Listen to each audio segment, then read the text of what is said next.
Hello everyone, ওইস কিচেনের পক্ষ থেকে সকলকে জানাচ্ছি স্বাগতম। আজকে আরও একটি রেসিপি নিয়ে চলে আসলাম। আজকে একদমই নতুন একটি রেসিপি, চিকেনের একটি রেসিপি আপনাদের সাথে শেয়ার করব। খুব সহজ এবং অল্প উপকরণ দিয়ে এটা তৈরি করতে পারেন। তাই চলুন মূল পর্বে যাওয়া যাক। এখানে মুরগির ব্রেস্টের মাংস নিয়েছি আমি 4 পিস। এখানে ব্রেস্টের মাংসগুলোকে নিয়েছি, এগুলাকে আমি এবার ছোট টুকরো করে কেটে নেব। ছোট টুকরো করে কেটে নিয়েছি, এই সাইজের করে আমি কেটে নিয়েছি। আমি একটু দেখিয়ে দিচ্ছি।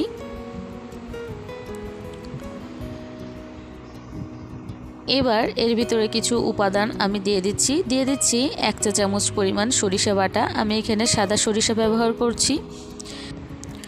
2 চা চামচ পরিমাণ পোস্ত বাটা,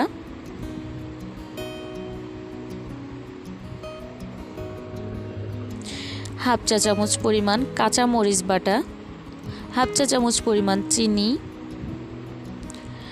1 চা চামচের 3 ভাগের 1 ভাগ কালো গোলমরিচের গুঁড়ো, স্বাদ মতো লবণ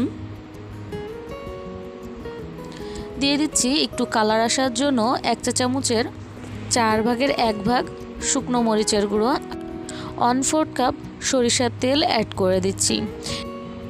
সব উপকরণ ভালো করে মুরগির মাংসের সাথে মিক্সড করে নিচ্ছি, যাতে মশলাগুলো মুরগির মাংসের সব জায়গায় সমানভাবে লাগতে পারে। এজন্য আমার জানা মতে এই রেসিপিটি একদমই নতুন, একদম অল্প উপকরণ দিয়ে এবং খুব সহজেই কিন্তু এটা তৈরি করে ফেলতে পারেন। এবার আমি মুরগির মাংসের সাথে কিছুটা পানি অ্যাড করে দিচ্ছি, যাতে করে মশলাগুলো আরও ভালোভাবে মুরগির মাংসের সাথে মিশে যেতে পারে। চিকেনের এই রেসিপি ছোট বড় সকলে কিন্তু খুবই পছন্দ করবে, যেহেতু এটা ঝাল কম এবং খেতে কিন্তু অনেক বেশি মজাদার। এবার ম্যারিনেট করা হয়ে গেলে এটা 10 মিনিটের জন্য আমি রেস্টে রেখে দেব। ফিরছি 10 মিনিট পর। 10 মিনিট পরে ঢাকনাটা উল্টিয়ে আমি অ্যাড করে দিচ্ছি 1 টেবিল চামচ পরিমাণ কর্নফ্লাওয়ার। কর্নফ্লাওয়ারটা মুরগির মাংসের সাথে আবারও ভালো করে ম্যারিনেট করে নিচ্ছি। কর্নফ্লাওয়ারটা গরম অবস্থায় দিলে দলা বেঁধে যাবে, এজন্য আমি ম্যারিনেট করে রেখে দেওয়ার যখন চুলায় উঠাবো তার ঠিক আগ মুহূর্তে কর্নফ্লাওয়ারটা অ্যাড করে দিচ্ছি। এবার চলে যাচ্ছি চুলায় একটি প্যান বসিয়ে মুরগির মাংসগুলো আমি দিয়ে দিচ্ছি।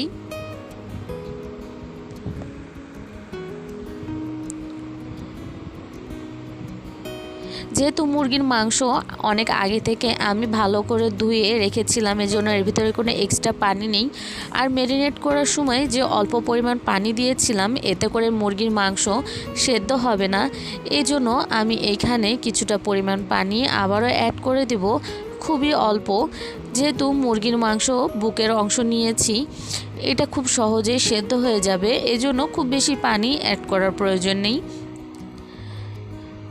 আমি এখানে প্রায় 2 টেবিল চামচের মতো পানি অ্যাড করে দিয়েছি। এবার পানির সাথে এগুলোকে ভালো করে মিশিয়ে একটি ঢাকনা দিয়ে অপেক্ষা করব কিছুক্ষণ।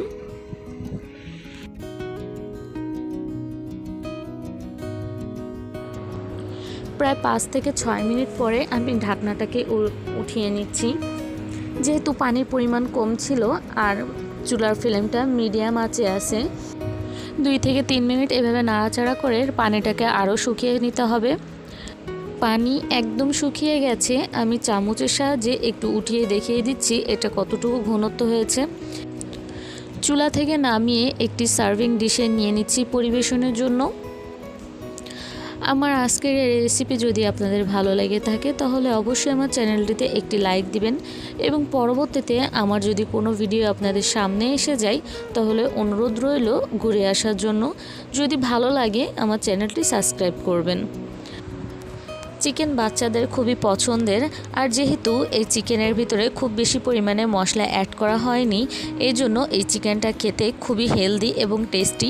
আর এই রেসিপির নামটাই তো আজকে বলা হয়নি, আজকের এই রেসিপির নাম হচ্ছে চিকেন ভাপা।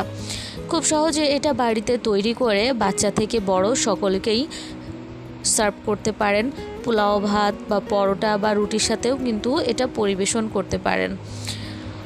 আজকের আয়োজন এখানেই শেষ করছি। সকলে সুস্থ থাকবেন, ভালো থাকবেন। আল্লাহ হাফেজ।